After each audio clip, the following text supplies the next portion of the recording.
All right, we're going to take a look at setting up your first song. So what we're going to do is we're going to create a new song, and then I'm going to go through the settings, and then in another video we're going to work through what the song looks like and all of the different parts in it. But this part is important once you get started. So now, assuming you have your interface all set up and you've installed Universal Control if you have a Personas interface, or you've installed the driver app for a third-party interface, let's assume that that is all done and move from there. So you're going to be at the start page before you actually start doing anything, obviously, and you're going to click New Song. And we're just going to go ahead and we're going to use these styles, and we're just going to click an empty song. This is a clean slate, nothing else in it. So we're going to go ahead and click OK. And here we are in the song, and we're going to go through what everything is here in a few minutes, but we need to set this up to get going, and it is actually very simple for a beginner. So once you're in here, you can go to Studio One, and then you can go to Options, and then this window opens up. It's probably going to be at this page first, and eventually we'll get through all of these menus too. So we're going to go to Song Setup right here. Boom. So now this opens up a very important page that for the most part is going to be ready to go for you. So I wanted to actually review a little bit this at the point that you might want to customize something if you do have a little experience with some of these settings. So if you click on the Generals tab, you can see here I can choose the sample rate. I can choose the resolution. I can also choose the frame rate, and this is important too if you're going to be working with video in Studio One, and we'll get into that. And you can choose the frame offset. I usually leave this at 0. There are some things that would require you to make this adjustment, and we will go through those. And you can have a bar offset. This will give you a little bit of a pre-count before the 1 in your song. So that is something else we'll go through. Bars, you can choose the time base. That's the clocks and stuff down here to default to bars. Or you can actually choose to default to samples or seconds or frames, again, if you're going to be working with a lot of video in Studio One. And the display mode is time linear. I would just go ahead and leave that at time linear. We'll get into more explanation of that at some other point. Okay, so now here is the default length of the song that it's going to create.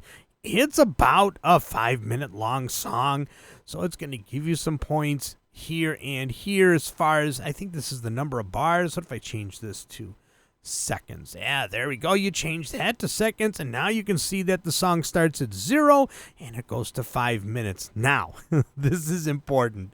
A lot of people feel that if they don't make this longer, Studio One is going to stop recording at 5 minutes.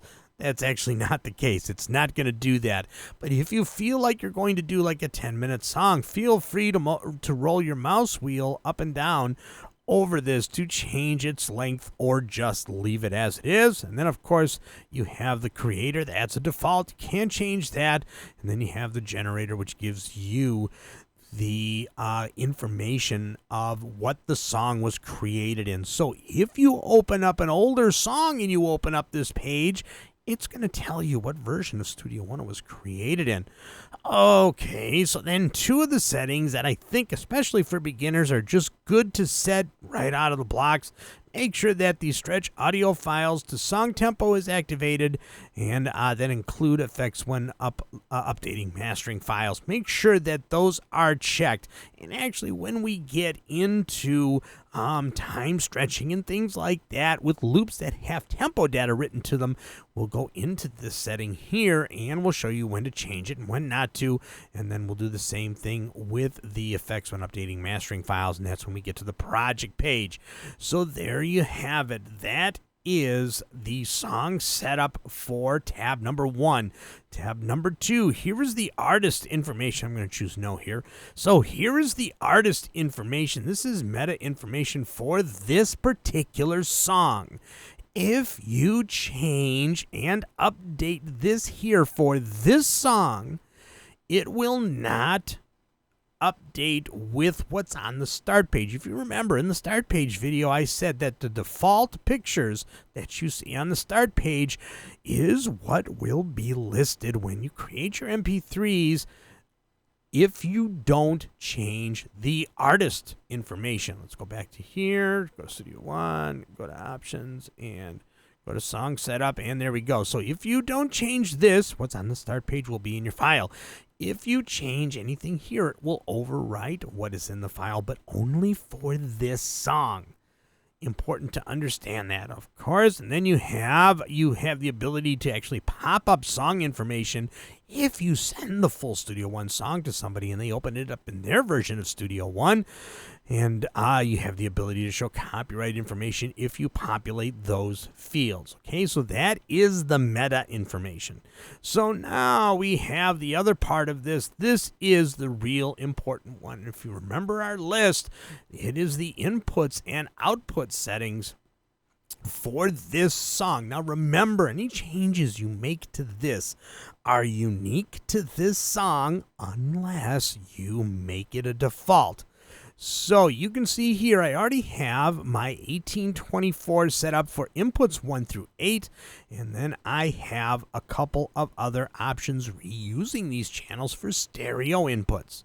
So if I create a mono track, I will have these available. If I create a stereo track, I will have these available, and we'll get into that in the song creation video and setting that up. So this is the inputs, and here are the outputs. Usually you're not going to see this. I don't have a listen bus set up, so I'm going to remove that, and this is what you're going to normally see.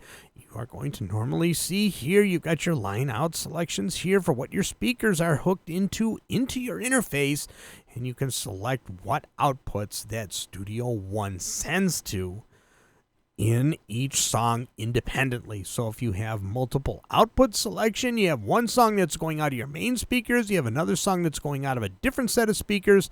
This is all dependent on how many inputs and outputs your interface has.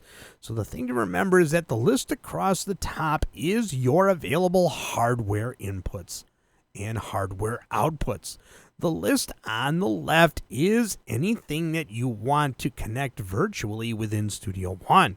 So if you connect input 1 to input 1 here, like I have it here, anything you plug into there will come into this input in Studio One if it's assigned to a created track. And again, we'll get into that. But this is important to have set up. I usually set up all of the available inputs and outputs that I have, and once I have that set up, I go down here and I say make default. And then it's going to ask you, do you want to make the current I/O the default for a new song? And you're going to say yes. So now every song that I create will have this set up, and if I want to change it, I can go in to the song setup and change it for that song. It's very customizable. You can even set up templates, which I will show you soon, and you can have different templates set up for different songs with different input and output arrangements. And that pretty much takes care of setting things up in the inputs and outputs section. Also takes care of the song setup, all of the settings that you would have for the song setup. I'm going to say yes right here, and then the meta information and everything like that. Okay, so I hope that this was helpful, and I will see you all in the next video.